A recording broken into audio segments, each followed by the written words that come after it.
Hello guys, আমি Sanjay new another blog video. তো বন্ধুরা, আজকে আমরা যাচ্ছি পুঠিয়া শিব মন্দির। কারণ আজকেই শ্রাবণ মাসের শেষ সোমবার। কারণ এই দিনেই সবাই জানেন আপনারা আজকে ভোলে বাবার মাথায় জল ঢালে। তো আমরাও আজকে যাব। তো চলুন যাওয়া যাক। তো প্রথমে আমরা এখান থেকে সিএনজি করে গেছি, ভাড়া পড়েছে মাত্র 50 টাকা পার পিস, এবং সেখান থেকে নেমে রাজবাড়ি পর্যন্ত 10 টাকা করে ভাড়া ভ্যানে করে। তো চলুন।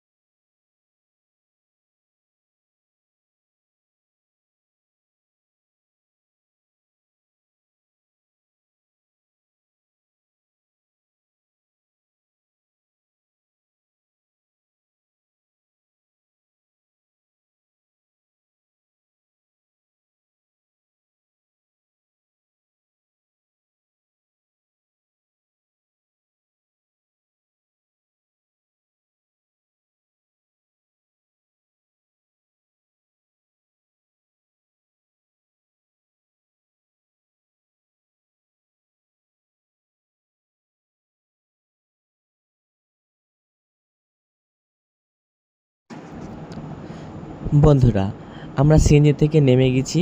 আমরা এখন সামনের দিকে গেলেই ভ্যান পাবো, এবং ভ্যানের ভাড়া আগেই বলেছি 10 টাকা করে। তো আমরা উঠে গেছি ভ্যানে, যাই আমরা সামনের দিকে।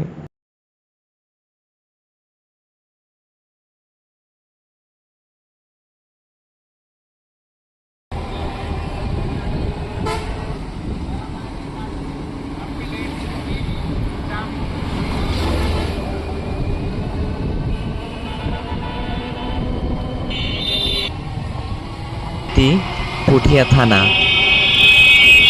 আর 1 মিনিটের মধ্যে আমরা পৌঁছে যাব পুঠিয়া শিব মন্দির।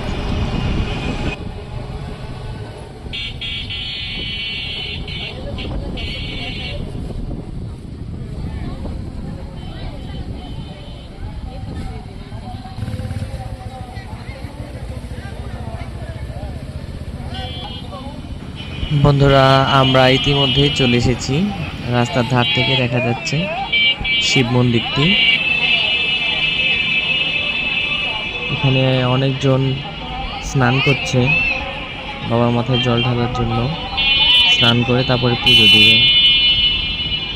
চলুন সামনের দিকে যাওয়া যাক।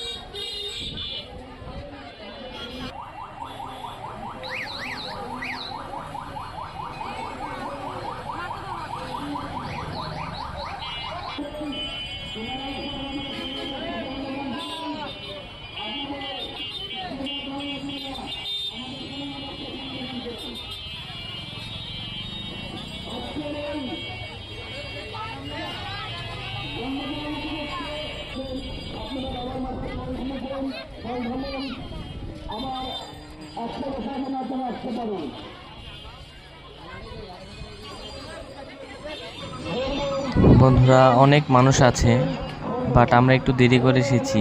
সকালবেলা আরও তার থেকেও বেশি মানুষ ছিল, কারণ তারা অনেক উপাস করে এসে তারপরে বাবার মাথায় জল ঢালে। তাও এখন দুপুর গড়িয়ে গেছে, তাও অনেক মানুষই রয়েছে।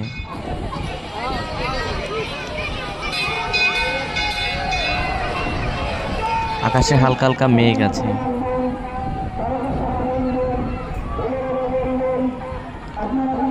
দশ 15 মিনিটের মধ্যেই বৃষ্টি হতে পারে। তাড়াতাড়ি ঘুরে আসি, চলুন।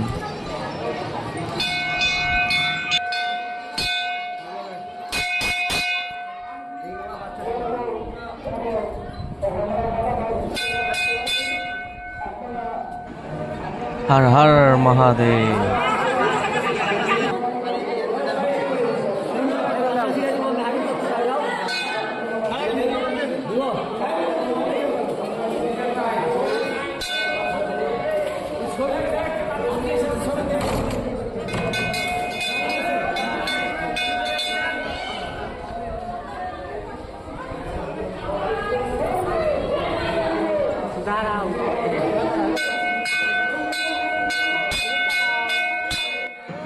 কি সুন্দর করে ভোলে বাবার মাথায় জল ঢালছে দেখুন। আমরা একটু বাইরের দিকে আসলাম, এদিকে বৃষ্টি অলরেডি শুরু হয়ে গেছে, সব ভিজে গেছে মন্দির প্রাঙ্গণের দিকে।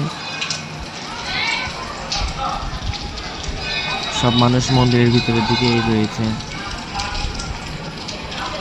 শুনতে পাচ্ছেন বৃষ্টির শব্দ।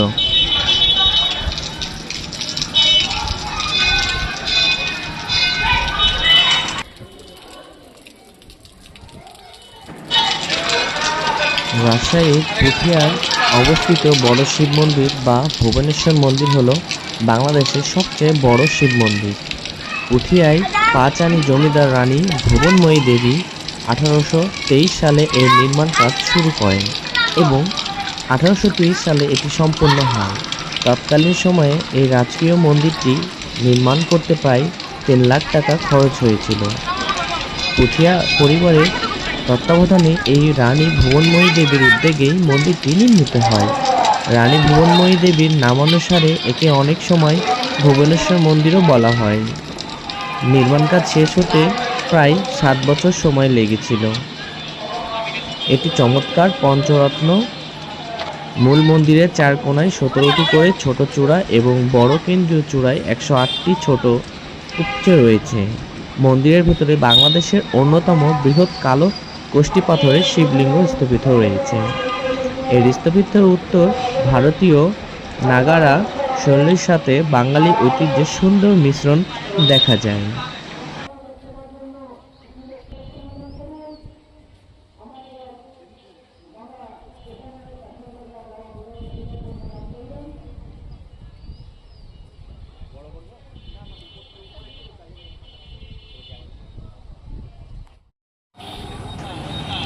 আমরা এখন শিব মন্দির থেকে চলে যাচ্ছি রাজবাড়ির উদ্দেশ্যে।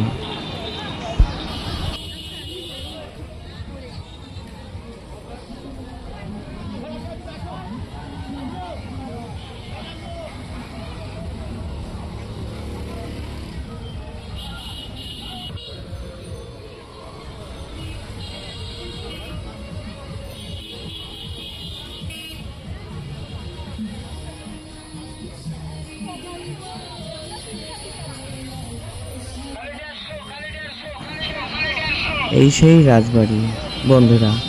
এই রাজবাড়ির সামনে যে মাঠটি রয়েছে, এই মাঠের সাইডে সব মেলা বসেছে এবং বৃষ্টির জন্য অনেক কাদাও হয়ে গিয়েছে, তাই মানুষের চলাচলের একটু সমস্যাও হচ্ছে।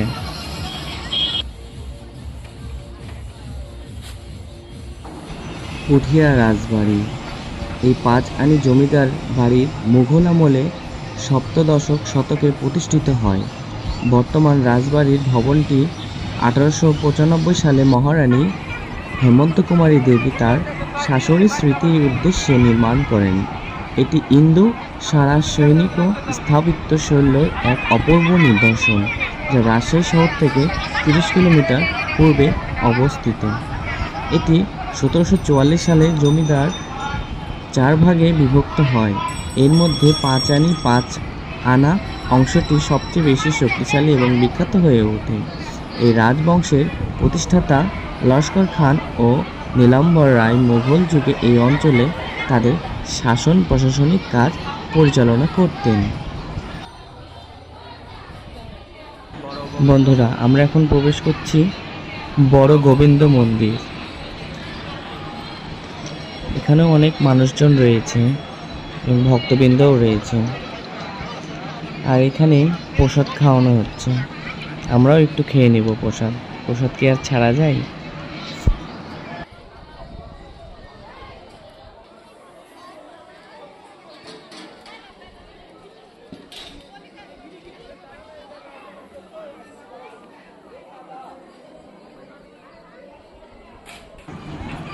তো বন্ধুরা, আমরা মন্দির থেকে এখন বের হয়ে চলে যাচ্ছি রাজশাহীর উদ্দেশ্যে, আর আমরা আবার আসবো আপনাদের জন্য।